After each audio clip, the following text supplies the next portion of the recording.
Welcome to the Eon Project with Mike and Jay. Recently, Mike and Jay conducted an interview with renowned psychic medium Nicole Lahousse. During a point in the program, an unknown and unexpected paranormal event took place, an interference from the other side, if you will. This event was neither apparent or noticeable during the recording of the interview, and was only heard during post-production. Listen for yourselves and tell us what you think.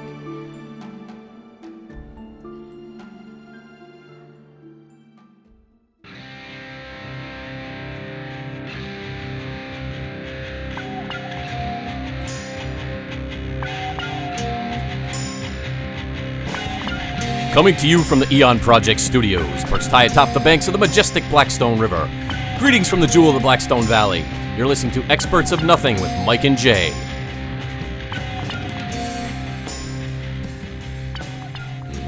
Hello.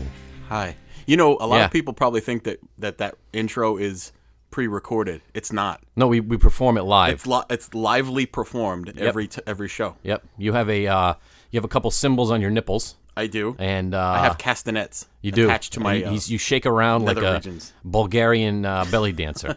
No, but the speaking part is not pre-recorded. You do that live. Oh yeah. No, that's as it's happening. Yeah. Yep. So last week we had a great show. We had Joe the anthropologist on. We did. Joe the alien anthropologist. The alien anthropologist, who was I have to admit, going into the show, I was a little bit skeptical, because usually when people are, scientifically minded like that, they tend to be boring. He was not boring. He was boring. He was a good guest. He was very knowledgeable, very open-minded. It was like a journey of knowledge and nonsense through a wormhole of pleasure, is what it was like. That's a good one. You need to write that one down. Yeah. That's a good one. No, that was cool. I was on my way over here this morning, Yep. and I wanted to tell you, I've had this idea for a while. Are you ready for it? Yeah, I'm ready. Every once in a while, I have a great business idea. Okay. So I'm gonna open up a pizza restaurant. Not like Comet Ping Pong. Ping Pong Pizza. So I'm gonna open a pizza restaurant. It's gonna be called the Rolling Pizza Stone Restaurant.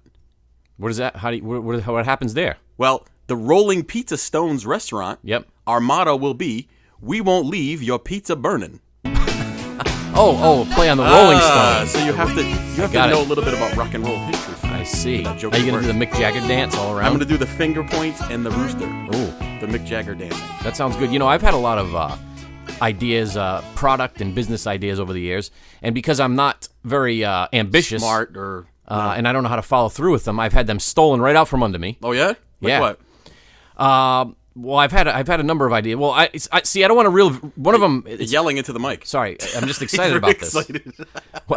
One of them, it's still a really good idea, but I don't want to reveal it yet because that one has not been stolen. Oh. But one that I did come up with many, many moons ago, before the age of modern technology, I thought of the idea of when you're at a restaurant, right? Mm-hmm. Having a little computer system at the table that you can, like a touchscreen computer that you can order from freely. Mm-hmm. And you can pay your bill from and all that stuff. You mean like they have at Chili's right now? You mean exactly like they have. But this was many years ago. Uno's has it too? Was even the thought of this. I seem to remember a conversation that we had many years ago regarding this. Yeah. And I think I shot it down and I said, well, no, because people will just steal your credit card information. Right. You did say that. Yeah. And now look at what happens. And now look at what happens. Everything's plastic. Nobody uses cash anymore. Well, I like cash, but... Yeah, nobody uses it. But here's a strange phenomenon, and I don't know if this happens in other parts of the country. This is like a twofold problem. Oh. One of them is some businesses don't take cash at all. No. And you go in there and they're like, oh, don't take cash. Well, actually, I haven't run across one that doesn't take cash. Oh, I'm sorry. It's the opposite. No, they don't take credit cards. They don't take credit cards. No, That's you're right. wrong. Everybody takes cash. That's right. It's actually, believe it or not, I believe it is against the law to not accept cash. Oh, right. That is a law. I got confused for a second. Yeah. But that goes right into my theory of New England especially, but mainly Rhode Island in general would be bad business practices. There's a bunch of mean people. Where there's people who, they're not nice to you when you come into their business. No, they're not. Which doesn't make sense because they're trying to make money. They seem agitated that you're there. So I went to a local hot dog establishment recently. They have hot dog establishments? It's like they serve all these different kinds of hot dogs, and I'd never been there before. Mm-hmm. I drive by it numerous times, and I thought I had the kids with me, and they were hungry. I'm like, you know what? I'm going to stop here at this hot dog joint. Get some nitrate sticks. I'm going to get some nutritious and delicious animal parts in a cylindrical form. Mm-hmm. So we went in there. We went in there. There was nobody in there, right? The restaurant was open. I didn't see any employees, no customers. So And then There's finally, no hostess at the hot dog finally a restaurant. lady comes out of the back room and doesn't even, just kind of gives me a dirty look. Was she pulling her pants on at the time? And I tried to pay for hot dogs with a debit card. She said, nope, only cash. And was really mean about it. And it's your fault. And I got out of there. Did they have a sign that said no cash? They might no have. credit? No credit cards? They might have. I didn't notice it, though. Well, that is a fear of mine that you're going to get to the front of the line and they're going to be like, nope, we don't accept credit cards. Because who has cash these days? What's even worse than that is that your card gets denied, get declined. You're always nervous, like especially when it takes an extra long time for it to approve. And you just sit there, you're like, oh. Yeah, that happens to me on occasion. I wonder. Scary. You know what I've also noticed about today's world? What's that? Everything is handcrafted. Ooh. When you hear about the the ads, everything is handcrafted. How do you handcraft like coffee? Coffee or a cheeseburger. Exactly. I get it that you put it together with hands, but what is not put together with hands? That's true. Even robots are put together with hands. Robots don't put together other robots because if they did, we'd be in a lot of trouble because they'd just be making robots left and right. Well, that's what's going to happen. Robots everywhere. There's going to be robots. Eventually, there will be robots. They'll be kind of like the Terminator movie. Robot overlords. Yeah, they're going to take over the What would Earth. they need us for? They wouldn't. They would need us for something. Maybe... Because maybe they can't create music. They can't be actors. No, who was that famous robot, the Jeopardy robot that went on there and was like beating people? But they can't. Actually, I don't think robots can. They can't create music, can they? Well, like their own original compositions. Why not? Well, they're robots. Well, it would be programmed. They can't create anything. Yeah, but somebody has to program. That's what I mean. I'm saying is that eventually artificial intelligence will take over. That's true. And we're all dead. Yep. Anyway, we have a great show today. We have a very special guest we're going to get to in a moment. And it's going to be a very enlightening show. It will. We've been looking forward to having this guest on for a while, and we're going to be discussing some elements of esoteric knowledge, crystals, psychic abilities, all sorts of stuff that we don't have. We don't have, no. And we're going to discuss we have limited knowledge of. With our guest, who we're hoping to learn a lot from and hopefully educate you as well. Absolutely. So before we get to that. Yeah, so you know what I bought recently? Actually, just the other day I ordered one. I haven't received it yet. I ordered it from the tremendous Amazon Prime. Oh, I love Amazon Prime. You get it in 2 days. I ordered an electric shaver. Like for your face or for other parts? Well, it has multiple heads on it. Oh. So you can... you have to label them to make sure you don't cross-contaminate. That's right. There's a shaving head. There's a trimming head. There's a smoothing head. This is a family show. There's all kinds of heads to it. Okay. But it was on sale. It's going to be here in 2 days. And I'm like, because I hate the razor. I hate razor shaving. It hurts my face. Yep. I get the bumps. But you don't get the same shave with an electric razor. It's not the same. It's not, but you don't have to worry about slicing your jugular. You never get like a full shave. You always end up like that the little stubble like Carl Malden at the end of a long day. That's okay. You always look like that guy. Remember I like Carl that. Malden? I do remember Carl Malden. He was very distinctive. Did he do the American, what was the commercial that he did? American Express commercials? American Express? Is that the one is that what he did? No, I don't think so. Yeah, I think he did. I think you're wrong. But anyway, do you prefer the shave gel or the cream itself? A gel. There's no cream. No. You got to do the cream. No, you can't have shaving cream. No, you got to have cream. You can't do the gel. The gel is hard to judge. No, you need gel. No, you put a little gel on your hand. But too much gel. You end up with too much gel, and you have excess. Yeah, but the shaving cream, the cream inhibits the smoothness of the shave. No, the razor is not able to gain traction enough to cut your face, to cut the hair off your face. No, and thusly the cream is just too viscous. No, the cream is foamy. Nope, it's viscous. A little goes a long way. And it's you get the sensitive version. Agree to disagree. The aloe menthol. I do enjoy aloe and menthol together. And then I splash it. I splash it with a little Club Man at the end. Yeah, we talked about the Club Man on a previous show. You end up smelling like an old man. Yeah, like you just came from the barber. From the barbershop. Yep. Well, enough ado about that nonsense. You want to get into the guest? Let's get to the guest now. All right, why don't you talk a little bit about her and we'll get her on. Well, okay. So we have a very special guest on our program today. And I'm going to read her bio because I want to sound like I know what I'm doing. Okay. That sound good? Did you write this yourself? Or? I did not. Oh, okay. This is not from me. All right. So Nicole Lahousse is the owner of Magic LLC since 2008. She's been interested in metaphysics her whole life. She has bachelor's degrees in both biology and chemistry and a master's degree in metaphysics. Oh. She is a certified crystal therapist and quantum touch practitioner, and she is certified in various Reiki energy healing modalities. As a speaker at international conferences and workshops, her work has inspired people worldwide. Welcome, Nicole Lahousse.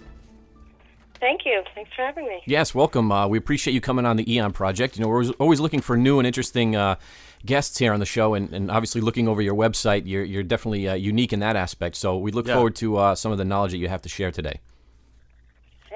Happy to share. So basically, and the way that I wanted to start the interview today was, Jay and I have been interested in researching and discussing various aspects of the paranormal and all things, weird and esoteric for many, many years.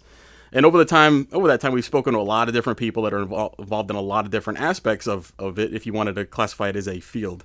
But you're a little different, and the reason for that is because you have a lot of different areas that you are involved in. So you're kind of like a Renaissance woman of the metaphysical world. So, and I guess the easiest way to start is, how did you become involved how did you start realizing that you had an interest in this kind of thing?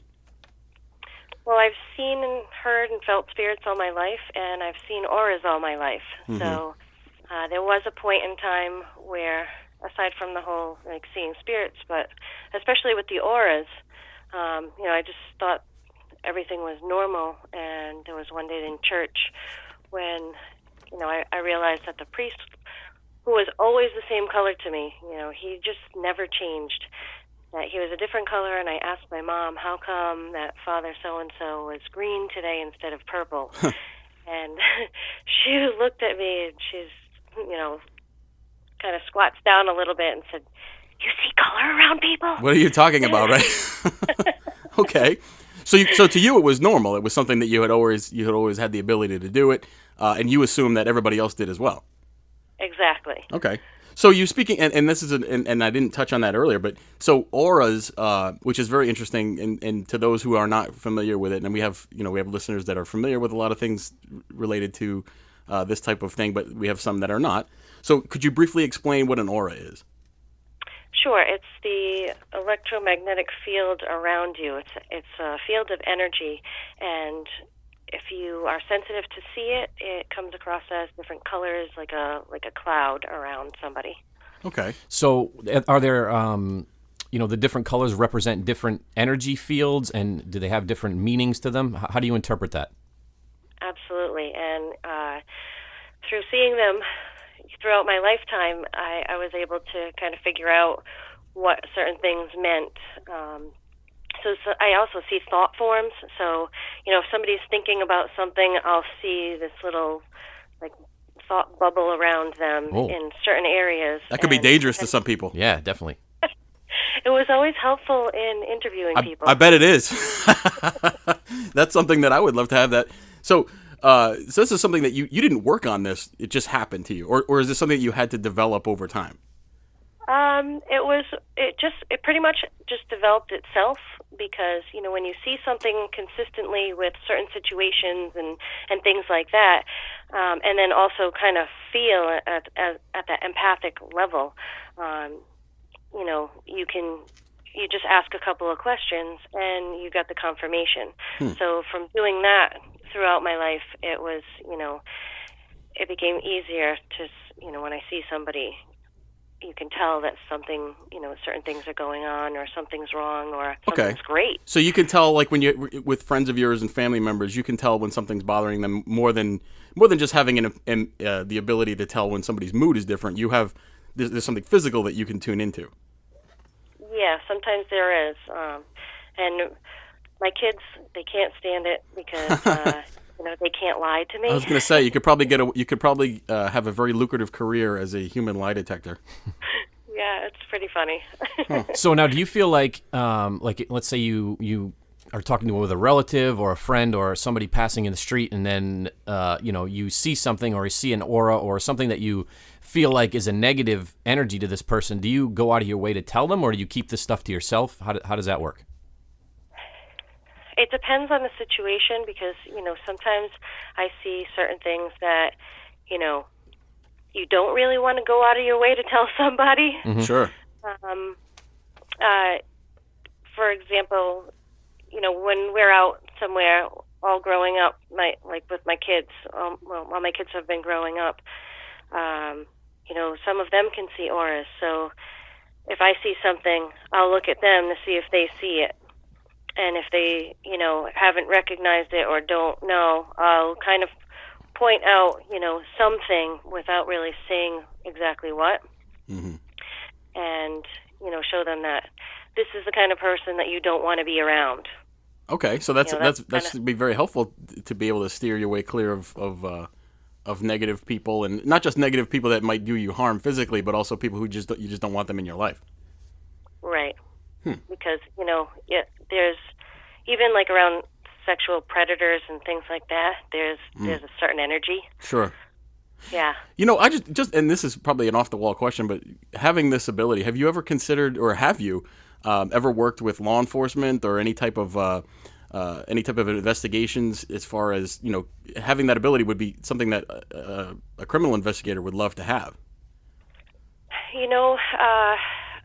I've worked with some ex-law enforcement that have had certain abilities in, kind of mentoring me and helping me to develop certain aspects, because I have seen different types of visions. So not necessarily just the auras, but certain visions that indicate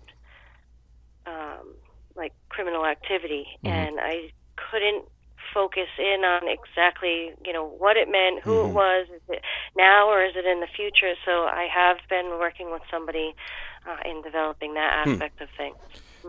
So I guess I have an even more important question. That is, have you ever been to Disney World? And the reason I ask that is because it must be like a sensory overload to walk around Magic Kingdom to see all the happy, smiling faces and the energy that's pouring out around there. It's funny that you mentioned that place, because that place has a certain memory for me. The last time that I was there, I was 3 years old. Oh. And I actually had my entire family, we were all looking at something in these little windows of things, and I was looking at something and my family walked off. Oh.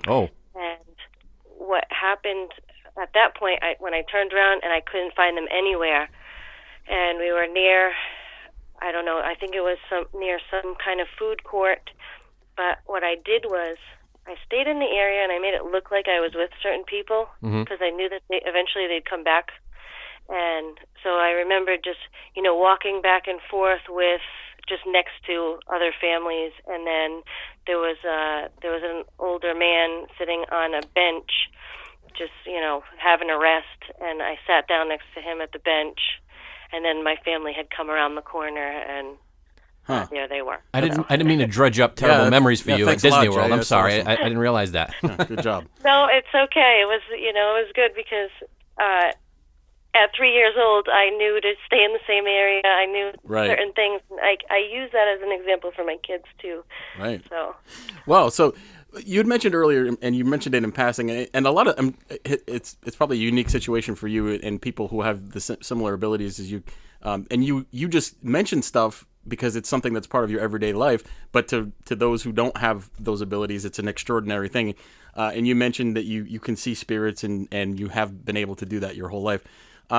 What type of and how did you first realize that you were seeing people that other people couldn't see? When I talked about the lady who died in my house. Okay. So somebody passed away in the home you were living in? Yeah. Okay. How did? Yeah. I'm sorry. Go ahead. She kind of was like my friends there. I used to just talk to her. I used to actually was a little bit of a weird kid and played in the attic, and so there were several different spirits, but she was kind of like a spirit that I would talk to as my friend, and it used to creep out my sister. I'm sure that it did. So you don't just see them; you can communicate. Yes. Okay. So, and again, this is something that you see it on TV and you hear about these things, but to those who don't have the ability, it's very it's extraordinary. Is there a time? Can you think of a time where you were contacting a spirit and it scared you, or you just figured that this is not somebody that I should be conversing with? As far as contacting, well, I guess sometimes when you start dabbling in, actually asking for a spirit to come to you, that can be maybe not scary. Well, it could be scary for some people, but it's very oddly exciting. Mm-hmm. So you don't know what's going to happen, so it's scary and exciting at the same time.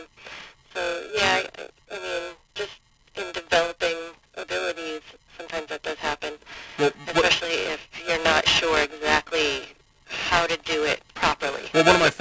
questions to that would have been was so in contacting spirits and divination and things of that sort is become kind of a it's a mainstream thing at this point, and there's Parker Brothers sells a Ouija board. So what advice would you have for people who are thinking about getting involved in this or currently doing it? What would you tell them? To know what you're actually doing and being able to really protect yourself, and it's not something that you just pull out the game and start playing. You really should know how to protect and seal the place that you're in, to keep out any negative spirits, and only be allowing positive spirits to communicate with you, because when you get into the conjuring of the negative side of things, lots of things can start happening. So I'm actually glad Mike brought up the Ouija board, because I was actually going to ask a question about that. So do you feel like it is a tool that you can use to harness spirits and energy, or do you feel like it's just what they say it is, and it's a novelty as far as a board game is concerned? I think that it can be used. I don't use it, and I don't necessarily recommend using it, because most people don't seal the place that they're working in and only allow in the positive, and then they forget to close at the end too. So when you're opening and you're not closing, you're kind of inviting things to stay there. And if you're not protecting, then you're bringing in, whatever, and you have no idea. You're opening Pandora's box. Literally. So when you say you see a spirit of a person who's passed, could you describe a little bit exactly what it is that you're seeing? Do you see the actual physical form of a person? How do you differentiate between a living person and a spirit that comes through? That's a good question. And I think that it tends to be a little bit different pertaining to what the spirit is, how strong it is, and things like that, because I have seen full-on apparition. Looks pretty solid, like you and I, if you were standing in front of me.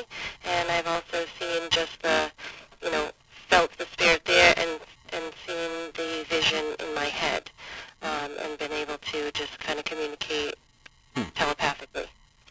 So what do you think about, and I'm interested in your opinion, what do you think about these, and especially in the last 10 years, 10, 12 years, it's been, especially on television, there's been, so many shows about ghosts and ghost hunters and paranormal this and so on, and it's gone from basically people seeming that they're just looking for evidence of the paranormal to actively trying to conjure things, as you said, and rile spirits up and kind of agitate in order to get some sort of physical reaction. What do you think about all that? With, just trying to be obnoxious and things like that, I think it's disrespectful. Right. And, if something happens, then they've asked for it. Right. So they should be able to deal with it, and if they're going to do that, they should know how to, negate any energetic happenings that follow them or attach to them. As far as some of the hype that goes on, too, there's a lot of hype on TV where things are exaggerated, Sure. just like the movies. I mean, you can have something that happens, and, a Hollywood movie is much more exciting than a documentary, right? Right. So when you look at it, you have to remember that, there's a lot of hype that's added with some of the medium shows and things like that have been on in the past. There's a lot of hype because you want to excite the audience. You want to be able to wow and dazzle them. And it's a different kind of wow and dazzle when you're physically sitting there as a one-on-one. Mm-hmm. Right. So, and actually, I wanted to get into that in a minute. I know that you actively you do presentations and you have workshops and you do that sort of thing. And I wanted to ask you, so when you're conducting this type of workshop or you're helping people one-on-one, do you feel that they anticipate something because they already come in thinking that something's going to happen because they've seen it on TV? Yeah, I have encountered that in the past, and I usually ask, what is somebody's experience with their first time and that. And when I got, I was doing like a reading for a group of people that most of them, it was their first time. So I started off saying, this isn't like the Long Island Medium. It's not a TV show. This is, you and I sitting here, and, it's not spliced and diced. This is the real thing. And you don't have a bad accent either, so that's good. Thank God. Yeah. So they automatically, so you give them kind of a full warning that, hey, I don't care what you've seen before. This is real life, and this is what's going to happen here. Right. And you kind of have to, you're a conduit to the spirit. So, there's nothing that you can do that you don't dial a ghost, and say, I want to talk to, Uncle Elmer, and, right. And that's it. That's funny. That's funny you mention that, because one of the things that I have concerns with, and I've always been concerned about, is that when people approach somebody like yourself or somebody else that has abilities, they're in a vulnerable state, and for an unscrupulous, that's a hard word to say, especially early on a Sunday, unscrupulous person could take advantage of that, or so it's something where you really have to have a high level of ethics in order to have a high degree of credibility in that field. Yeah, I think you really do. There are people out there that are called cold readers. Right. They'll kind of, lead you along, and you can kind of figure out who they are by, do they always say, oh, yeah, I was going to say that.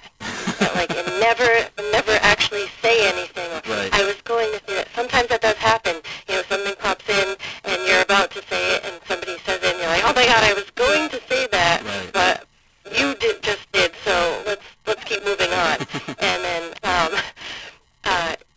there's a certain element of, you have to validate, too, what somebody is saying. If I, give you a string of elements, I'll verify, can you take that? Does that mean anything to you? Because things that I'm saying, it doesn't mean anything to me. I have no idea what it is that I'm saying, right. And how it relates to your life. And if you can say, yes, it does, or no, it doesn't, sometimes it could be an interpretation of what I saw if it didn't take. And then I can kind of work on that with you, where, if somebody is just kind of sitting there and, saying certain things and almost like prying in to make you be the one who's talking more. Mm-hmm. You shouldn't be the one who's talking more if you're getting the reading. So if any element. Yeah. So if you're doing, sorry to interrupt you, but if you're doing a reading for a person, whoever it is on the other side that you're communicating with, it's not like you just said, like Uncle Elmer is not sitting there in his rocking chair going, hey, tell Debbie that I'm sorry for leaving the pasta burning on the stove. You know what I mean? Like they kind of like just throw out bits and pieces of information and then you put it out there and the other person has to interpret it. Is that how that works? Sometimes, yeah. So, it depends on how much energy the spirit actually has and the connection between all the people, here involved. Because really, you do sometimes get that. I was sitting there doing an aura reading one day, and somebody's grandmother pops in, and I'm explaining that she's actually in the picture, but as I'm explaining that she's there, she's popping into my ear saying, singing "Ba Ba Black Sheep," and I'm like, okay. And you're at first I hear "Ba Ba Ba Ba," and I'm like, what is this? What is this? And then I hear the song, and I look at the person and said, does "Ba Ba Black Sheep" mean anything? And after I had said it was, Grandma, she's like, oh my God, she used to sing that to me all the time. So, it's just, sometimes they just spit out like this one thing right, to make sure that it's validated that they're there. So they're not saying, well, I guess my question is, so do you find that the contact that you're having is they're trying to get messages across, or is it more of just to say that they're there? Like, I'm here, that's both. Okay. Both, because there was one time when I was sitting with somebody and their recently deceased father and I were talking and communicating and going back and forth with the person, and I saw an electrical issue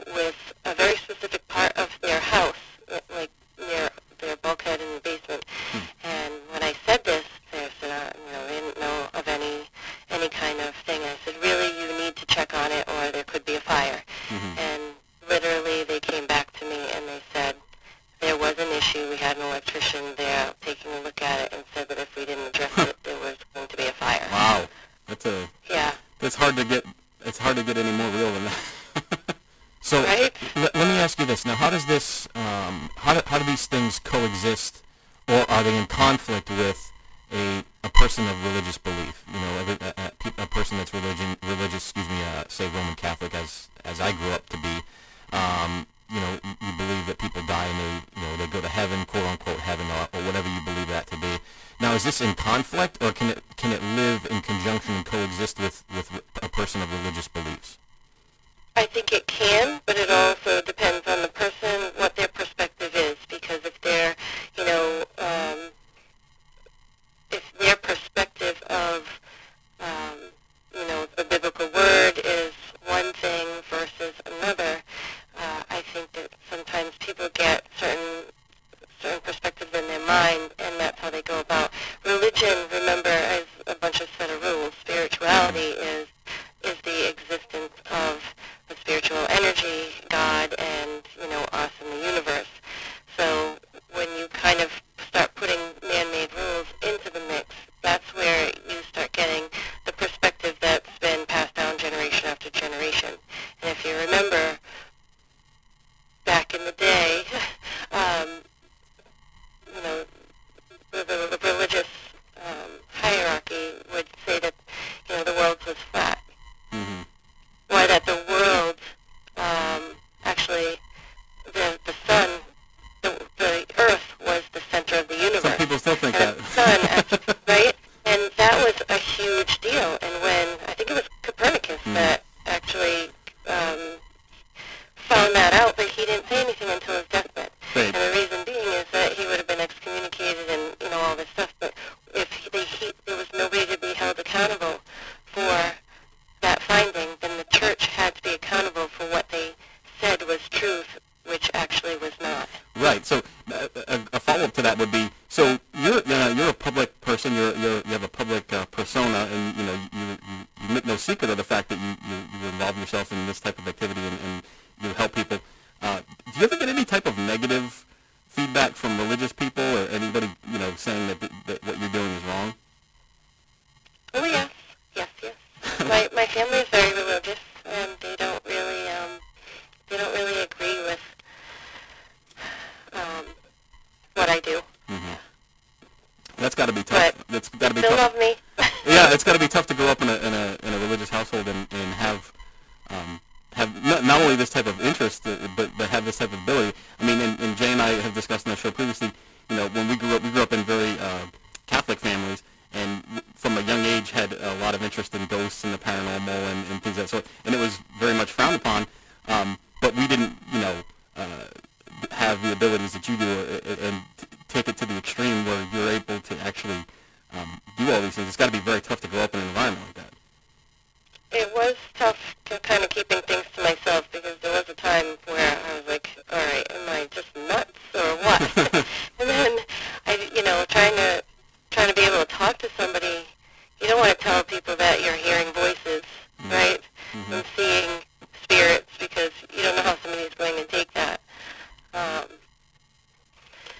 So if it's you, an odd feeling. Yep. So just to go back to the spirits and things of that sort, things that you people that have passed that you see, do you feel like there are areas that in the environment that are more or particular places that you go that are more active than others? In other words, when you're at the grocery store shopping for delicacies, as opposed to if you're walking through a cemetery. I know maybe it's a silly question, but are there places that are more active than others, or do you feel like you're getting the same concentration of spirits no matter where you go?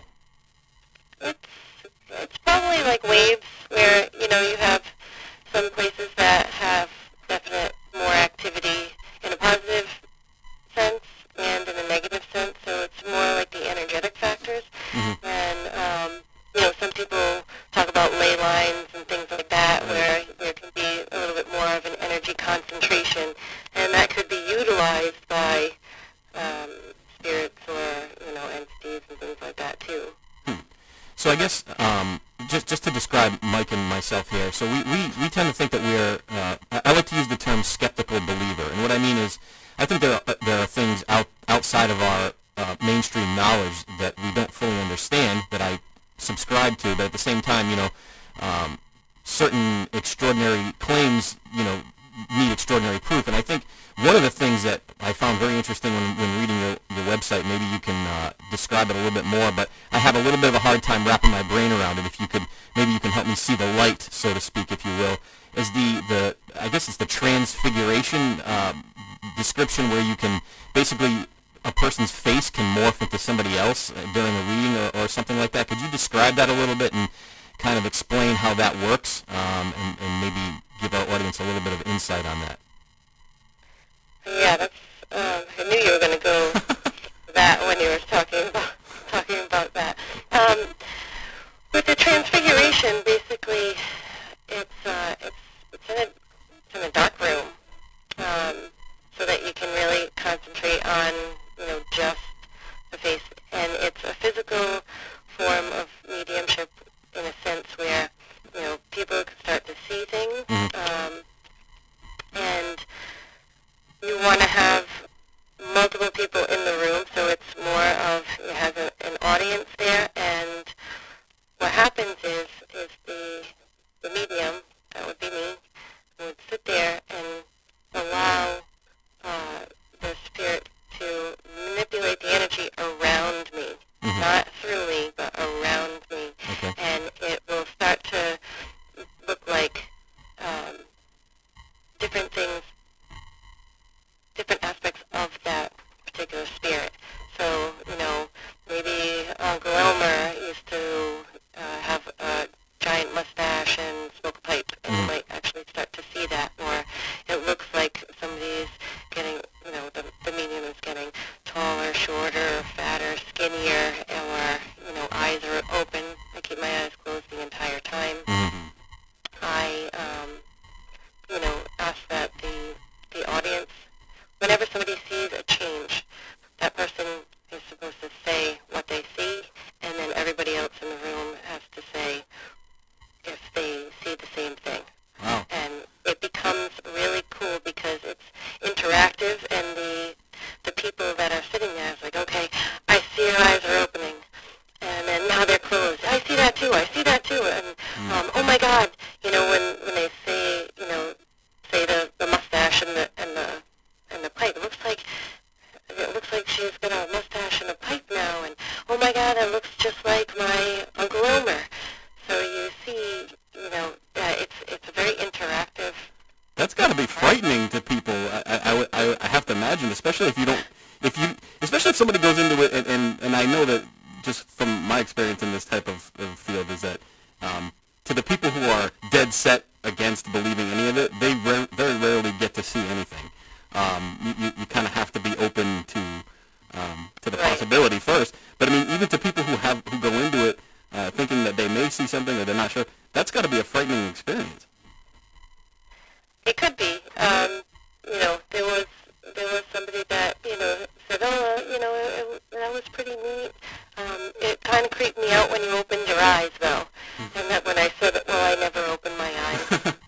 Wow. And then she kind of looked at me and was like, all right, that was really creepy then. Because, yeah. Is that? But it was exciting too at the same time. So it wasn't that she was, scarred for life kind of thing, but she was like, oh my God, just in awe. Is that physically demanding on you? It is, because it takes a lot of energy. So usually I try to keep a good day of rest afterwards, because sometimes it can be very taxing.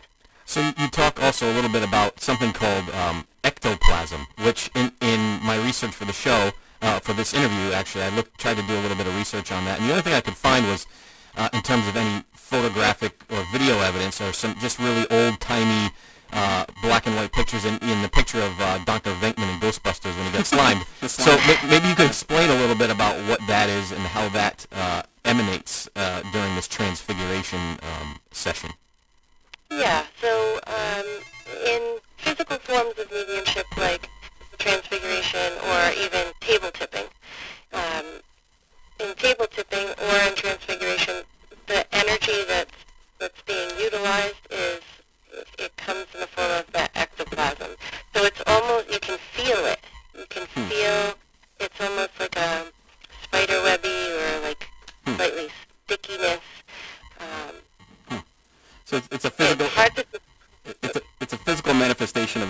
basically.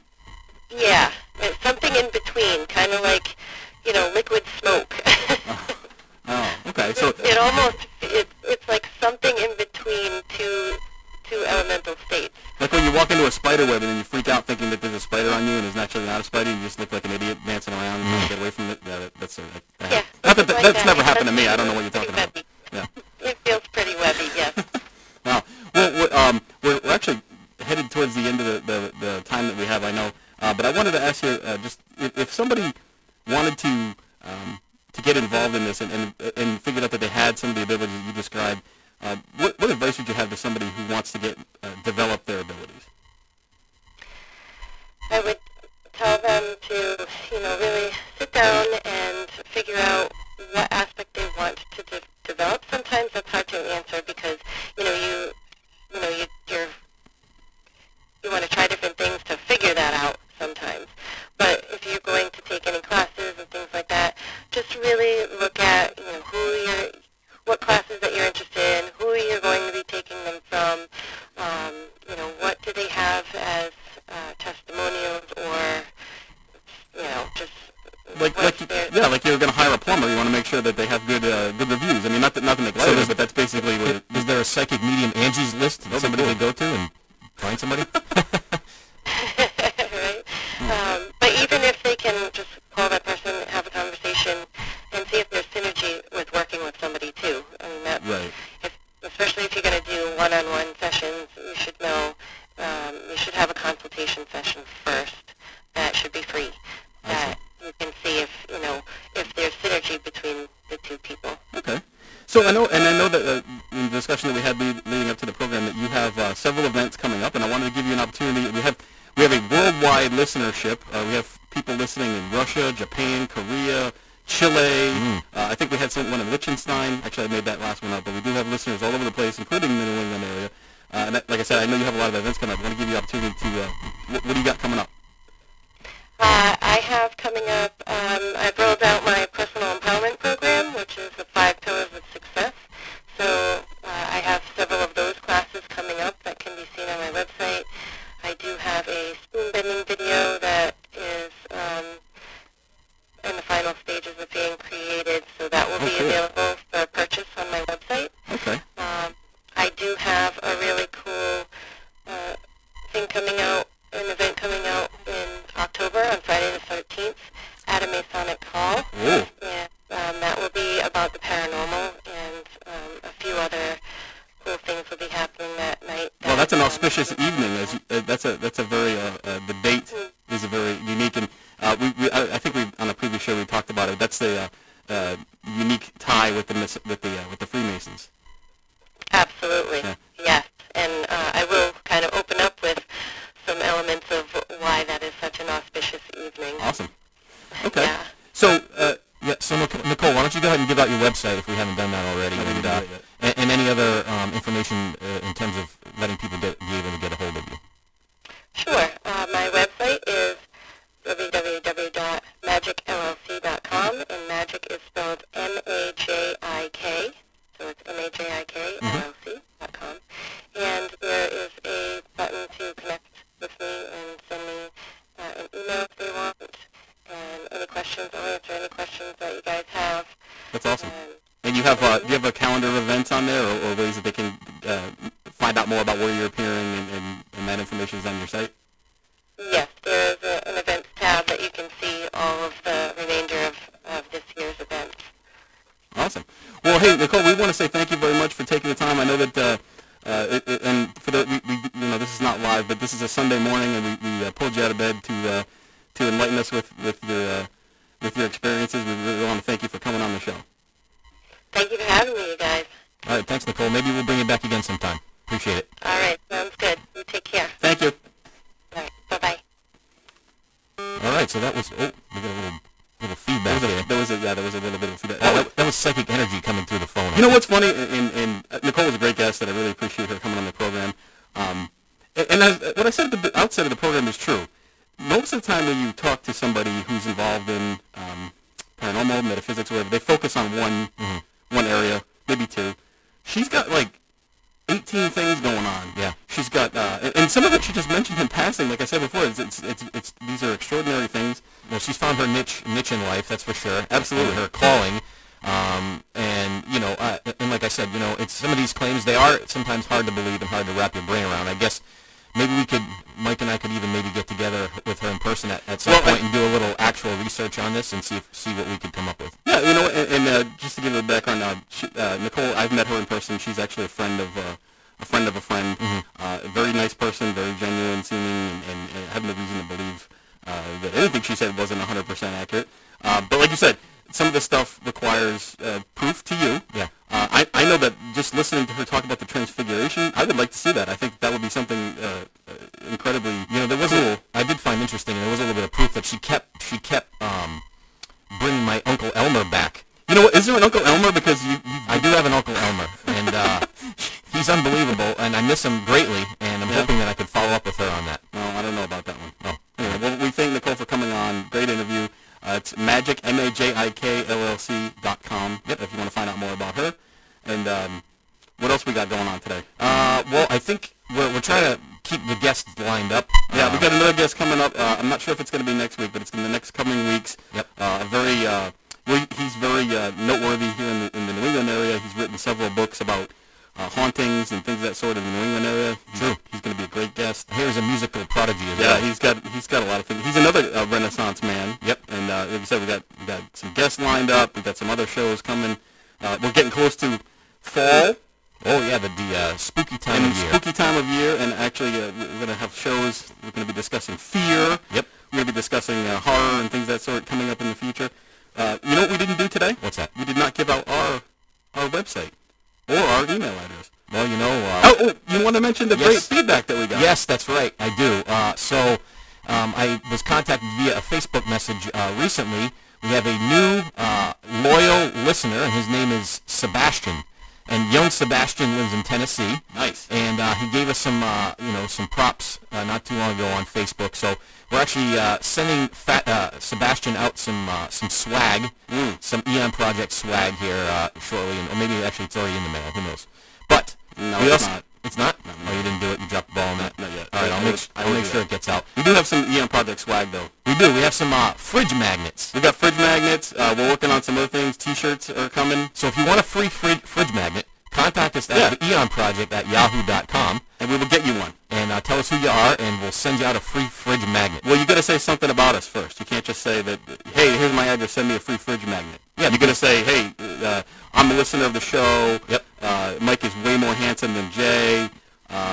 Something along those lines. And the fridge magnet is good because every morning you get up, you go in the fridge, you get your milk, you get your juice, and you're reminded of some eggs, get some yogurt maybe, perhaps. Yeah. There you go. TheEoNProject on the fridge. Ready to go. For all time.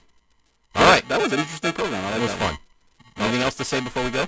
Nope. TheEoNProject.com. TheEoNProject@yahoo.com. On Facebook, on Twitter. I'm very active on Twitter. You are. You do a good job with that. Interact with me on Twitter. It's Mike that's handling the Twitter thing. Vapid clicker. So you find us at TheEoNProject is our Twitter handle. Yep. I'm always interacting with people.